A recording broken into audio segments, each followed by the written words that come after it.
저는 지난 6년간 매주 2회씩 오프라인 독서 모임을 운영해 왔습니다. 한 번 모일 때마다 적게는 5분에서 많게는 20분 정도씩 만났으니까 대략 계산해봐도 약 3,000명이 넘는 사람들과 대화를 이어왔더라고요. 수천 명의 사람들과 수많은 시간을 보내면서 저는 저만의 빅데이터가 쌓여왔습니다. 바로 매력적으로 말하는 사람들의 공통점인데요.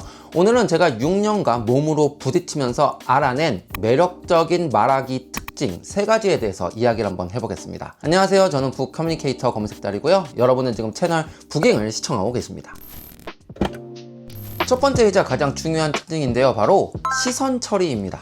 저는 개인적으로 시선을 촉감 아닌 촉감이다 라고 정의하고 있어요. 요즘 줌 같은 걸로 회의 많이 하시잖아요. 근데 온라인 화상 대화와 오프라인 대화의 가장 결정적인 차이가 뭘까요? 바로 이 시선이 주는 터치가 없다는 겁니다. 제가 지금 여러분을 아무리 빤히 쳐다보고 있어도 여러분은 제 시선을 느끼시지 못할 거예요. 근데 오프라인에서는 전혀 다르죠. 아마 여러분들도 느껴보신 적 있을 거예요. 누군가 나를 빤히 쳐다보고 있을 때 무언가가 내 몸에 와서 닿는 듯한 그런 느낌 받아보신 적 있을 겁니다. 저도 오프라인 독서 모임을 할 때 이 시선 처리가 정말 중요하다는 걸 많이 느꼈어요. 말을 할 때 눈동자가 흔들리거나 허공을 보는 분들이 계시거든요. 그렇게 되면 말의 내용이 아무리 좋다고 할지라도 매력이 반감될 수밖에 없습니다. 불안하고 자신감 없어 보이거든요. 반면에 말할 때 상대방의 눈을 지그시 응시하는 사람 혹은 청중을 확실히 바라보는 사람에게선 어떤 말 못할 힘이 느껴집니다. 나는 내 이야기에 확신이 있어 라고 눈으로 말하는 거죠. 그런 시선과 함께 흘러나오는 말은 공중에서 흩어져 버리지 않습니다. 강한 힘을 가지고 듣는 사람 몸에 직접 도달하게 됩니다. 이건 사실 기술의 문제라기보다 태도의 문제라고 할 수 있습니다. 하지만 이 시선 교환이 대화의 질을 높이고 감정을 전달하는 가장 강력한 무기가 되기도 합니다. 그러니 앞으로 말씀하실 때 상대방의 눈을 지그시 응시해 보세요. 혹시나 눈을 마주치는 게 어렵다면 미간이나 인중을 쳐다보는 것도 좋은 방법이 될 겁니다. 이것만 바꾸시더라도 대화를 나눌 때 상대방의 반응은 확실히 변할 겁니다. 두 번째 특징은 역설적이게도 말하기가 아닌 듣기에 있습니다. 바로 경청인데요.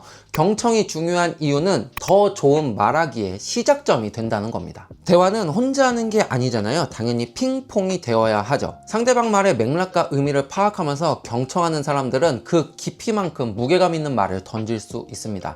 특히 제가 매력적인 발화자라고 생각했던 사람들은 상대방의 말을 기억했다가 자신의 말에 인용하는 사람들이었어요. 이거는 경청하지 않으면 할 수 없는 일입니다. 아까 누구누구님이 말씀하신 그 부분에서 하고 시작하는 순간 상대방은 그냥 무장해제됩니다. 아, 이 사람이 이 대화의 진심이구나. 내 말을 존중하며 듣고 있구나. 이런 걸 느낄 수 있기 때문이죠.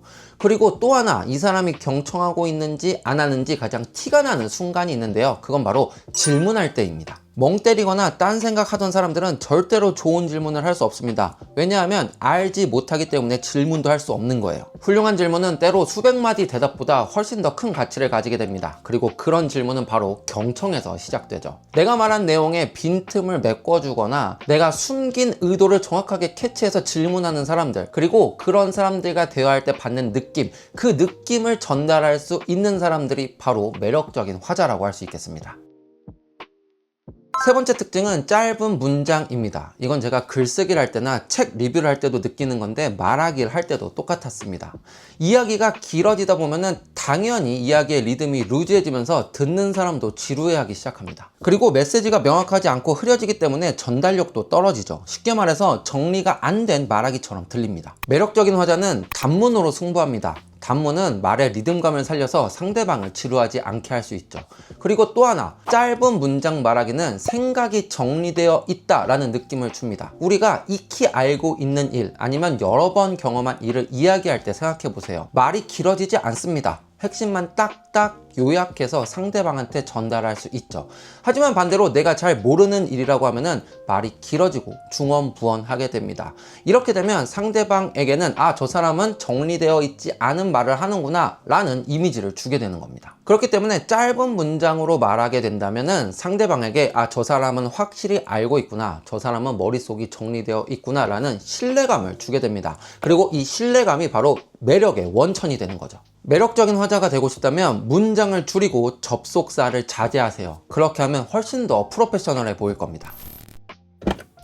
사실 저도 6년간 이것을 노력하고 있지만 잘 되지 않습니다. 중원부원 할 때도 있고 횡설수설 할 때도 있죠. 하지만 적어도 이렇게 말하길 하려고 노력은 합니다. 그 노력 자체가 누군가한테 매력으로 보여질 수 있으니까요.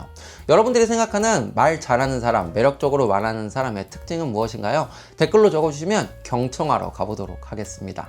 오늘 영상이 좋으셨다면 좋아요와 구독 그리고 댓글 달아주시는 거 잊지 마시고요. 저는 다음에 더 좋은 영상으로 돌아오겠습니다. 그때까지 안녕히 계십시오.